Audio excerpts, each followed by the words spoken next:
Welcome to my channel Novel Beast. If you like its content, then please like, subscribe, and share its joy with others. Thank you. Zeeshan آج اسلام آباد آیا تھا کیونکہ آج زبیر اور گلزار کے کیس کی سنوائی تھی۔ زبیر خان مطمئن تھا کیونکہ ذیشان، شاذر اور شاذیب کے علاوہ کسی نے اس کا اقبال جرم نہیں سنا تھا۔ تم مجھے سزا نہیں دلوا سکتے ذیشان خان، تمہارے پاس کوئی ثبوت نہیں ہے، اور تمہاری بات پر کون یقین کرے گا؟ تم تو اپنے باپ کو ہی قصوروار کہو گے نا۔ کورٹ میں داخل ہونے سے پہلے زبیر خان نے ذیشان کے پاس جھکتے سرگوشی کی۔ بے فکر رہو زبیر خان، جھوٹ چاہے جتنا بھی مضبوط ہو، کتنا بھی بڑا ہو، ایک نہ ایک دن سچ کے سامنے چھوٹا پڑ جاتا ہے۔ آج تمہارا سچ سامنے آ کر رہے گا، ذیشان نے اس کے کندھے سے نادیدہ گرد جھاڑتے کہا۔ زبیر خان مغرور سی مسکراہٹ لیے وہاں سے چلا گیا، مگر وہ بھول گیا تھا کہ غرور حق میں ملنے کے لیے ہی بنا ہے، اور بہت جلد اس کا غرور بھی مٹنے والا تھا۔ عدالت میں جس وقت جج نے ثبوت مانگے تو زبیر خان کو یقین تھا اس کے بعد کوئی ثبوت نہیں ہے، مگر جلد ہی ذیشان کے وکیل نے اٹھ کر ویڈیو چلائی جس میں وہ فیکٹری میں اپنے باپ کی گناہوں کا اعتراف کر رہا تھا۔ تمام ثبوتوں اور گواہوں کو مد نظر رکھتے ہوئے یہ عدالت گلزار خان کو عمر خاقان اور بہرام خان اور ان کے اہل خانہ کے بے رحمانہ قتل کے جرم میں پھانسی، اور زبیر خان کو اپنے باپ کے گناہوں کی پردہ پوشی اور قانون کے محافظ کی صورت میں غیر قانونی کاموں میں ملوث رہنے پر عمر قید کی سزا سناتی ہے۔ جج کی آواز پر گلزار خان نے زبیر خان کی طرف دیکھا۔ آج بھی اسے اس چہرے پر صرف غصہ تھا، پکڑے جانے کا غصہ، پچھتاوے کا نام و نشان تک کہیں نہیں تھا۔ کچھ لوگ شاید کبھی رائے راست پر نہیں آتے، نہ ہی اللہ انہیں توبہ کی توفیق دیتا ہے۔ گلزار نے نہ صرف اپنی آخرت تباہ کی تھی بلکہ اپنے بیٹے کو بھی اچھا انسان اور اچھا مسلمان نہ بنا سکا۔ فیصلے کے بعد ذیشان چلتا ہوا زبیر کے پاس آیا۔ میں نے تم سے کہا تھا نا زبیر خان، ہم چاہے جو بھی کر لیں آخر میں سچ سامنے آ ہی جاتا ہے۔ یہ لو، اس نے تمہارا اصل چہرہ سب کو دکھانے میں میری مدد کی۔ اور گلزار خان، تم میرے باپ کے دوست تھے مگر تم نے ہی ان کی پیٹھ میں چھرا گھونپ دیا۔ اب زندگی کے جو آخری دن بچے ہیں ان میں توبہ کر کے اپنی آخرت کی تیاری کر لینا۔ دیکھا جو تیر کھا کے کمی گاہ کی طرف، اپنے ہی دوستوں سے ملاقات ہو گئی۔ ذیشان نے ایک کیمرہ پین زبیر کی جیب میں ڈالا جس سے اس نے زبیر خان کی ساری باتیں ریکارڈ کی تھیں، پھر گلزار خان سے کہتا باہر کی جانب چل دیا۔ آج 20 سالوں بعد گلزار خان کا باپ اس کی زندگی سے ہمیشہ کے لیے ختم ہو گیا تھا۔ شاذیب حویلی واپس آیا تو آپ کی تلاش میں نظریں دوڑائیں۔ وہ اس کے لیے شاپنگ کر کے لایا تھا مگر اس کی نظریں ناکام لوٹیں۔ پلوشہ بیگم سے پوچھنے پر اسے پتہ چلا کہ وہ کمرے میں آرام کر رہی ہے۔ پلوشہ بیگم نے اس کا ماتھا چومتے اسے خوشخبری سنائی۔ شاذیب کی خوشی کی کوئی انتہا نہیں تھی۔ اس کی محبت آپ کے لیے مزید بڑھ گئی تھی۔ آپ اس کی بیوی تھی، اس کی محبت تھی اور اب اس کی نسل کی آمین بھی۔ وہ ان سے ملتا جلدی سے کمرے میں آیا جہاں آپ بستر پر ٹیک لگائے بیٹھی نہ جانے کن سوچوں میں گم تھی۔ آپ میں بہت خوش ہوں۔ تھینک یو سو مچ، آپ نے آج مجھے دنیا کی سب سے بڑی خوشی دی ہے۔ شاذیب نے اس کے پاس بیٹھتے اسے کندھوں سے تھاما، ماتھے پر اپنی محبت کی مہر لگا کر سینے میں بیجا۔ آپ خاموشی سے اس کا خوشی سے دمکتا چہرہ دیکھ رہی تھی۔ کیا ہوا، آپ خوش نہیں ہیں؟ شاذیب نے اسے خاموش دیکھتے پوچھا۔ میں خوش ہوں، آہستہ سے کہتی اس سے الگ ہو کر بستر سے اٹھی۔ مجھے آپ سے بات کرنی ہے شاذیب، سنجیدہ مگر نم لہجے میں کہا۔ کیا بات ہے یار، کیوں پریشان ہیں؟ شاذیب اس کی نم آواز پر تڑپ گیا تھا۔ آئی ایم سو سوری، مجھے معاف کر دیں۔ اگر میں آپ کی زندگی میں نہیں ہوتی تو شاید آپ کو آپ کی محبت مل جاتی۔ آپ کا ساتھ کوئی بھی لڑکی باخوشی قبول کرے گی، مگر مشک نے شاید میری وجہ سے آپ کی محبت کو نہیں سمجھا۔ آپ روتے ہوئے اسے معافی مانگ رہی تھی، جبکہ شاذیب حیرانی سے اسے دیکھ کر بات سمجھنے کی کوشش کر رہا تھا۔ ہے کون سی محبت، اور مشک کہاں سے آ گئی یہاں؟ شاذیب کو اس کی بات کی بالکل سمجھ نہیں آئی تھی۔ آپ کو مجھ سے چھپانے کی ضرورت نہیں ہے۔ میں نے اس دن شاذر لالا کی بات سن لی تھی کہ آپ مشک کو چاہتے ہیں، مگر مشک ان سے محبت کرتی ہے۔ مجھے معاف کر دیں، میں آپ کی خوشیوں کے بیچ آ گئی۔ آپ روتے روتے کہہ کر کمرے سے نکل گئی۔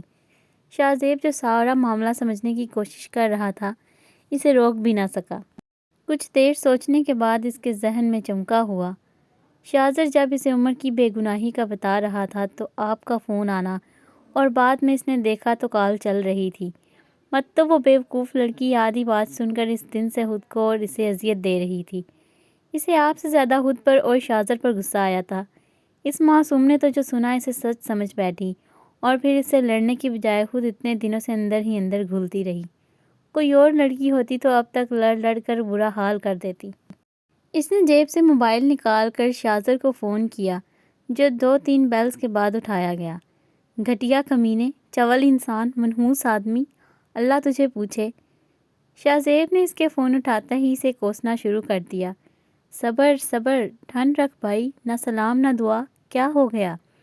شاذر نے پہلے فون ہٹا کر دیکھا، یہ اس کا نرم سا دوست شاہ زیب ہی تھا۔ پھر اسے کہا، کمینے تو نے میری ہستی کھیلتی زندگی میں تیلی لگا دی اور میں تجھ پر سلامتی بھیجوں؟ میرا دل چاہ رہا ہے تیرا سر پھاڑ دوں۔ شاہ زیب نے پھر غصے سے اسے سنائی، یار میں نے کیا کیا ہے؟ شاذر بیچارہ اپنا قصور تلاش کر رہا تھا۔ تو نے مجھے فرض کروا لے، میری بیوی۔ پھر وہ اسے آپ کی غلط فہمی کے بارے میں بتا گیا جس پر شاذر کو اپنی ہنسی روکنا مشکل ہو گیا۔ تو یار غلطی تو تیری ہے نا، شادی کو 3 ماہ ہونے والے اور تو نے ابھی تک ان سے اظہار محبت نہیں کیا۔ اب وہ تجھے غلط نہ سمجھے تو اور کیا کرے؟ شاذر نے ہنستے ہوئے اسے اس کی غلطی بتائی۔ یار تجھے پتہ تو ہے مجھے اپنے جذبات کا اظہار نہیں آتا، مجھے لگا تھا وہ میرے عمل سے میری محبت کو سمجھ لے گی۔ شاہ زیب نے بے چارگی سے کہا، دیکھ زیب، مانتا ہوں کہ محبت کے اظہار کے لیے عمل سے بہتر کچھ نہیں ہے، مگر میرے دوست جس طرح پودے کو نشو و نما کے لیے پانی کی ضرورت ہوتی ہے، ٹھیک اسی طرح ہر رشتے کی بقا کے لیے عمل کے ساتھ ساتھ لفظوں کے اظہار کی بھی ضرورت ہوتی ہے۔ مجھے ہی دیکھ لے، میں اتنا عرصہ اپنی محبت چھپاتا رہا اور مشق کو صرف اذیت دی، مگر میرا ایک اظہار اس لڑکی کے چہرے پر اتنے خوبصورت رنگ لے آیا جو بیان سے باہر ہیں۔ شاذر نے اسے سنجیدگی سے سمجھایا، تو ٹھیک کہہ رہا ہے، میں سچ میں غلطی کی ہے، مگر اب نہیں۔ تیری شادی ہو لے ایک بار، پھر اچھے سے اپنی بیوی کی غلط فہمیاں دور کروں گا۔ شاہ زیب نے جتنی دیر کی تھی اظہار میں، اب وہ اتنے ہی خاص انداز میں آپ کو اپنے جذبات سے آشنا کرنا چاہتا تھا۔ گڈ، اور سنا کوئی نئی تازی اپنے دکھڑوں کے سوا؟ شاذر جتنا کر سکتا تھا وہ کر چکا تھا، اب وہ اور ان کی ذاتیات میں دخل نہیں دینا چاہتا تھا۔ ہاں ہے نا ایک اور بنداس خبر۔ شاہ زیب کے چہرے پر بہت خوبصورت مسکراہٹ آئی تھی۔ ہیں وہ کیا؟ شاذر نے سنجیدگی سے پوچھا۔ مشک تائی اماں بننے والی ہے، شرارتی انداز میں بتاتے وہ فون بند کر چکا تھا، پھر اس کا ری ایکشن سوچ کر کہا لگا گیا۔ مشک تائی اماں ہے، مطلب میں تایا جان بننے والا ہوں؟ ہیلو کمینے، اف فون بند کر دیا، میں تایا۔ شاذر کو جب سمجھ لگی تو اس نے بے یقینی سے فون کو دیکھا، مگر فون بند تھا۔ وہ اپنے دوست کے لیے بہت خوش تھا، اس کی خوشیوں کے لیے دعا مانگتے وہ اندر سب کو بتانے کے لیے چل دیا۔ سالوں بعد ان حویلیوں میں خوشیاں بے حساب برسنے لگی تھیں، ہر کوئی ان خوشیوں کی عمر دراز ہونے کی دعائیں مانگنے میں مشغول تھا۔ یہ ہفتہ بھی پڑ لگا کر اڑ گیا۔ آج شاذر اور مشک کی مایوں تھی، اب حسب معمول بجھی بجھی سی تھی۔ شاہ زیب کا بارہا دل چاہا کہ اسے اپنی پناہوں میں چھپا کر اس کی معصوم تکلیفوں کو خود پر لے لے، مگر پھر کسی خاص موقع کے انتظار میں خود کو بامشکل روک لیتا۔ شادی کے فنکشن خانزادہ حویلی میں ہونا تھے۔ مشک یلو کلر کی پاؤں تک چھوتی کامدار فراک پہنے، بالوں کی سائڈ بریڈ نٹ جس میں پھول جڑے تھے بنائے ہلکے پھلکے میک اپ میں بہت حسین لگ رہی تھی، جبکہ شاذر نے بلیک شلوار قمیض پر براؤن چادر گلے میں ڈال رکھی تھی۔ دلکش اور آپ نے بھی یلو کلر کی ہی سادہ سی میکسی پہنی تھی۔ حسین سی جیولری اور میک اپ میں وہ دونوں شاہ زیب اور ذیشان کو باقی سب سے بیگانہ کر رہی تھیں۔ آپ کا معصوم اور سوگوار حسن اس کی خوبصورتی میں 4 چاند لگا رہا تھا، جبکہ ذیشان اور شاہ زیب نے بھی بلیک ہی سوٹ پہنے تھے۔ خوبصورت سی مسکراہٹ ہونٹوں پر سجائے وہ دونوں اپنی بیویوں کو دیکھنے میں مگن تھے۔ پلوشہ بیگم اور ماں پری بیگم تو بار بار ان تینوں جوڑیوں کی نظر اتار رہی تھیں۔ رسم شروع ہوئی تو پلوشہ بیگم، ماں پری بیگم اور رانیہ بیگم رسم کر کے خواتین کے پاس چلی گئیں۔ قبیلے کی کچھ بزرگ خواتین نے بھی رسم کی اور واپس چلی گئیں۔ اب سٹیج پر صرف وہ تینوں جوڑیاں موجود تھیں۔ شاہزیب اور آپ دونوں رسم کرنے کے لیے آگے بڑھے۔ شاہزر نے شاہزیب سے اشاروں میں آپ کی غلط فہمی کا پوچھا، جس پر اس نے سر نفی میں ہلایا۔ شاہزر نے شکایتی نظروں سے اسے گھورا۔ اب اسے کچھ کرنا تھا، ورنہ شاہزیب صاحب تو منہ میں گھنگریاں ڈال کر بیٹھے تھے۔ شاہزیب تو کہا کرتا تھا نا، تو میری شادی پر آپ بھابھی کے ساتھ ڈانس کرے گا۔ دیکھ تیری بیوی بھی یہاں ہے، تو چل اپنا وعدہ پورا کر۔ شاہزر نے اسے آنکھ مارتے اونچی آواز میں کہا۔ اس کی بات پر آپ نے حیرانی سے شاہزیب کو دیکھا کہ واقعی اس نے ایسا کچھ کہا۔ ہاں تو تجھے کیا لگتا ہے میں نہیں کروں گا؟ شاہزیب بھی اب موقع سے فائدہ اٹھانے کی کوشش میں تھا۔ تیرا تو پتہ نہیں، مگر آپ بھابھی نہیں کریں گی، ہے نا بھابھی؟ شاہزر نے آپ کی طرف دیکھا جو پریشانی سے کبھی اسے اور کبھی شاہزیب کو دیکھ رہی تھی۔ وہ بیچاری فری میں پھنس گئی تھی۔ میری بیوی ہے آپ، اور وہ میرا وعدہ پورا کرنے میں میرا ساتھ ضرور دے گی، ہے نا آپ؟ شاہزیب نے جان بوجھ کر مان سے کہا تھا۔ اسے پتا تھا کچھ بھی ہو آپ اس کا مان نہیں توڑے گی۔ چلے مسز، شاہزیب نے کھڑے ہوتے ہوئے اپنا ہاتھ اس کے سامنے پھیلایا۔ آپ نے ان سب کی طرف دیکھا اور پھر اس کے ہاتھ کو دیکھتے اس پر اپنا ہاتھ رکھ دیا۔ آپ کو چونکہ جھومر کے سوا کچھ بھی نہیں آتا تھا، اس لیے شاہزیب نے ویسا ہی سانگ لگوایا تھا جس پر جھومر ڈالا جا سکے۔ آپ نے دلکش اور ذیشان کو بھی کھینچ لیا۔ اب وہ چاروں درمیان میں گھومتے جھومر ڈال رہے تھے۔ بیک گراؤنڈ میں چلتے خوبصورت سے پٹھانی میوزک پر وہ لوگ گھومتے بہت حسین لگ رہے تھے۔ آپ ہاتھ اوپر اٹھائے پاؤں کو گھماتی شاہزیب کے پاس آتی اور دوسری طرف شاہزیب بھی وہی سٹیپ دہراتا۔ ان کے پیچھے جانے پر دلکش اور ذیشان بھی یہی سٹیپ لیتے۔ کچھ ہی دیر میں ذیشان نے شاہزر اور مشک کو بھی گھسیٹ لیا۔ شاہزر کو تو آتا تھا، مگر مشک کو ایسا کچھ نہیں آتا تھا۔ وہ بامشکل ان کو دیکھ کر کاپی کر رہی تھی۔ کچھ دیر تک جھومر کا بیڑا گرک جھومر پیش کرنے کے بعد وہ لوگ سٹیج پر آ گئے۔ کچھ ہی دیر میں مایوں کی رسم بخیر و عافیت انجام تک پہنچی تھی۔ آپ کو پلوشہ بیگم نے مہمانوں کی وجہ سے شاہزیب کے کمرے میں جانے کا کہا، مگر وہ ان سے آگ بجاتی مشک اور دلکش کے پاس آ گئی۔ شاہزیب اس کی کارستانی نوٹ کر رہا تھا۔ اسے بار بار اپنی چھوٹی سی بیوی پر شدت سے پیار آتا، جس پر وہ صرف آہ بھر کے رہ جاتا۔ بھائی کر جو کچھ نہیں سکتا تھا۔ اگلے دن مہندی تھی۔ مہندی کے فنکشن کے لیے انہوں نے کچھ الگ سا کرنے کا سوچا تھا، تو پلوشہ بیگم نے مہندی والی کو فنکشن کے بیچ میں ہی بلوا لیا تھا تاکہ وہ ساتھ ساتھ ہی ان کے مہندی لگا دے۔ لان کو مہندی کی نسبت سے نہایت خوبصورتی سے سجایا گیا تھا۔ سٹیج کو گرین اور وائٹ کمبینیشن سے سجایا گیا تھا، جس میں یلو کلر کے پھول بہار دکھا رہے تھے۔ وائٹ کور سے سجائی گئی کرسیاں بڑے سالن میں گولائی میں رکھی گئی تھیں۔ اس طرح کے درمیان سے سارا لان خالی تھا۔ مرد حضرات کے لیے بیک لان میں انتظام کیا گیا تھا۔ سٹیج پر چیئر وغیرہ کی بجائے نیچے کشن اور گدے رکھ کر بیٹھنے کی جگہ بنائی گئی تھی۔ شاہزر نے آج گرینش بلو کمبینیشن کا کرتا اور مختلف رنگوں سے سجی شال کندھے پر ڈال رکھی تھی، جبکہ شاہزیب اور ذیشان نے آج سفید شلوار قمیض پر مختلف رنگوں کی کڑھائی والی مخصوص واسکٹ پہنی تھی۔ کچھ ہی دیر میں دلکش اور آپ کے درمیان میں چلتی مشک نیچے آئی۔ سفید کرتی، ست رنگی لہنگا اور لال چنری سر پر اوڑھے، ہلکی ہلکی جولری پہنے مشک حوروں کو مات دے رہی تھی۔ سر پر سجی بندیاں میں شاہزر کا دل اٹکا تھا۔ اس کے دائیں بائیں دلکش اور آپ نے گرین کرتی کے ساتھ ست رنگی لہنگے اور سفید دوپٹے پہنے۔ وہ دونوں اپسرائیں آہستہ آہستہ چلتی اپنے شہزادوں کی طرف آ رہی تھیں۔ شاہزر نے مشک کا ہاتھ تھام کر اسے سٹیج پر بیٹھنے میں مدد دی۔ تھوڑی تھوڑی دور دلکش اور آپ بھی دائیں بائیں بیٹھ گئیں۔ ان کے بیٹھتے ہی مہندی لگانے والیاں ان کے پاس آ گئیں۔ شاہزیب ذیشان اور شاہزر کو لے کر مرد حضرات کے پاس چلا گیا۔ قبیلے کی عورتیں سٹیج کے سامنے خالی جگہ پر بیٹھیں وہاں کے روایتی گیت گا رہی تھیں۔ چھوٹی چھوٹی بچیاں وہاں کا مخصوص لباس پہنے ان گیتوں پر جھومر ڈالتی سما باندھ رہی تھیں۔ وہیں باری باری سہاگنیں جا کر مہندی کی رسم میں حصہ ڈال دیتی۔ مہندی لگنے کے بعد پلوشہ بیگم نے ان تینوں لڑکوں کو بلایا۔ پلوشہ کے بیگم کے مطابق ان تینوں کو اپنی اپنی بیویوں کے ہاتھ پر مہندی سے اپنا نام لکھنا تھا۔ شاہزر نے مشک کے دائیں ہاتھ پر جہاں مہندی والی چھوٹا سا خالی دل بنا چکی تھی اس میں زی لکھ دیا، کیونکہ مشک اسے زی کہتی تھی۔ ذیشان کا تو دل کر رہا تھا پلوشہ بیگم کا ماتھا چوم لے، جنہوں نے اسے اس کی بیوی کے پاس بیٹھنے کا موقع دیا تھا۔ وہ جلدی سے آ کر دلکش کے قریب بیٹھ گیا۔ اس کا ہاتھ پکڑتے اس پر خوبصورت سا ذکر لکھ دیا۔ پھر جب سب کا دھیان شاہ زیب پر جاتے دیکھا تو جلدی سے اس کا ماتھا چومتا اسے حیران پریشان چھوڑ کر اٹھ گیا۔ شاہ زیب نے آپ کا ہاتھ تھام کر اسے دیکھا، جو اسے دیکھنے کی بجائے اپنی مہندی کو گھور رہی تھی۔ اس کا معصوم چہرہ ایک بار پھر شاہ زیب کو اپنی طرف کھینچ رہا تھا۔ اس نے مہندی پکڑتے اس کے ہاتھ پر اونلی مسٹر خروس لکھ دیا، جو کسی اور نے تو نہیں مگر آپ نے آنکھیں پھاڑے دیکھا تھا۔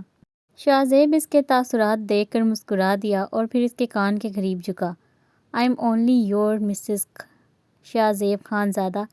سب سے نظر بچا کر اس کی کان کی لو کو چھوتے پیچھے ہٹا۔ آپ اس کے لہجے میں چھپی محبت کو سمجھنے کی کوشش کرتی ساکت بیٹھی تھی۔